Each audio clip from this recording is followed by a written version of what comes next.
Standing next to me is one of my strongest supporters, our daughter, Evers. I remember so well, it must have been the day after her father was killed. I was crying. Rena came in and put her arms around me.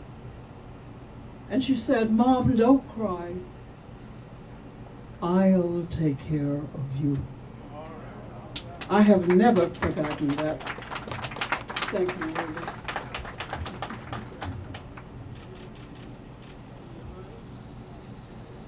How much time do I have to speak?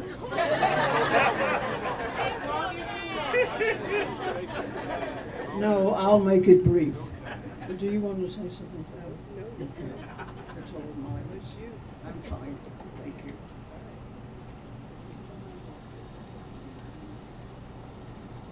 This is a very emotional time for me. Emotional because Medgar is so very much a part of me, and he's here. Emotional because of the struggle that our personal family has had over the years of Medgar not really being in our lives, but in control of our lives. He is a very strong and a very loving man, an excellent father, and a wonderful husband and friend. On this day, I admit that I still miss him terribly. Even though I think I can say that God was very good and sent another man in my life. A man who loved and appreciated Medgar. So there was never any discussion of who or what. Very, very blessed. Very blessed to have our 3 children. Blessed to be able to give them a sense of who their father was and what they could be in this country of America. I stand before you today aging. I don't know whether I'm aging with grace or not, but I know I'm aging. And I know I'm strong. I'm strong in the faith of my God, but I'm also strong in the faith that I have in humanity. Because I do believe that we as human beings have yet to reach our potential. We may not know it, but it is here. It is calling on us each and every day. I know that from experience because my husband was shot at the doorstep of our home, June 12, 1963. I thought my life was over. And I realized it was just beginning because there were 3 children, Medgar's children, my children, who were looking up to me and others. That there was the state of Mississippi who did not realize that it too had to rise up, show who it was, to be strong, to become united, and show the rest of this nation that Mississippi was not at the bottom of the heap, but that we could rise to be what we should be. And I stand here today thankful that my God has given me the strength to still be here and to see changes that are so positive for each and every one of us. As we grow older, we are supposed to grow wiser. I hope that's true. But I will say this, as we grow older, we become stronger and we become wiser, and we use that intellect and we use that feeling that comes deep from the inside of our hearts that says we are all human beings and we can work together. Work together, thank you, not only to survive, but work together to thrive. Oftentimes, Medgar would discuss with me his feelings about the state of Mississippi. I was born in Vicksburg. I never could quite understand how that man felt so seriously strong and good about the state of Mississippi. And I would ask him, how can you? And his answer was always, how can't I? This is my state, this is where I was born. There are things that need to be changed, and I'm going to be a part of that change. I said, but do you realize what that means? Do you realize the cost that you will have to pay, that your family would have to pay? And he said, of course. I'm shocked. Do you know what that means?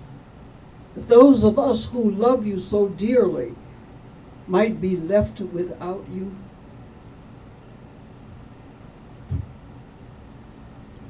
I never shall forget, he said to me, get used to it, Merle.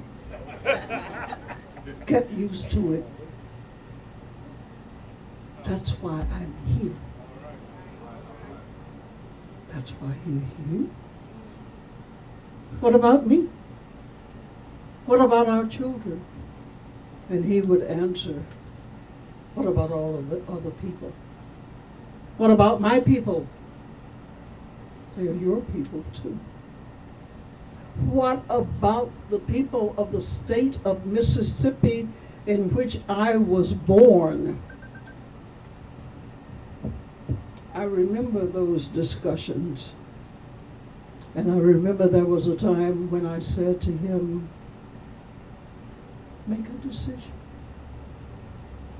It's your work, or it's me.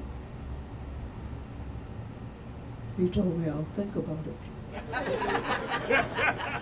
You think about it? I'll think about it. Because I know what my mission is. And I can't be turned away from it. Medgar Evers, let me know when you make that decision, because I too will have to make one. I'm not sure I can stand by you while you work for the benefit of everyone. What about me? What about our children? Simply said, you don't understand. It is about you. It is about our children and all of the other families and children. Lo and behold, I came to accept that. And it's a good thing I did, because knowing Medgar Evers, he would have said to me, I love you dearly, I love my children dearly, but this is a call that I must answer. And he would say to me, sweetheart, I'll see you around. And I would have to devise some trick, something, that as he walked out of the door, he would trip and fall, and I could run and rescue him. I thought that. because it was not easy in our family. But the dedication of that man to his people, to his state, and all of the people therein, his dedication to his country, and his dedication to God came first. And that's the way it should have been. As his wife and the mother of his children, I later embraced that as well. And we went forth as a couple into whatever was out there that we had to meet and deal with. I can't thank the city of Jackson, the state, for recognizing Medgar and all that he did and all that he gave so freely, so very freely. And as he said to me, I'm doing this for you and my children and all of the other people and children in the state of Mississippi. I later threw up my hands. My time is up. I later threw up my hands and said, I'm with you all of the way. And we were partners. And she keeps patting my back, so that means that I must sit down at this point, thanking all of you for your participation here today, going forward and saying, may God bless all of you. Medgar is here. He loves you. I'm here.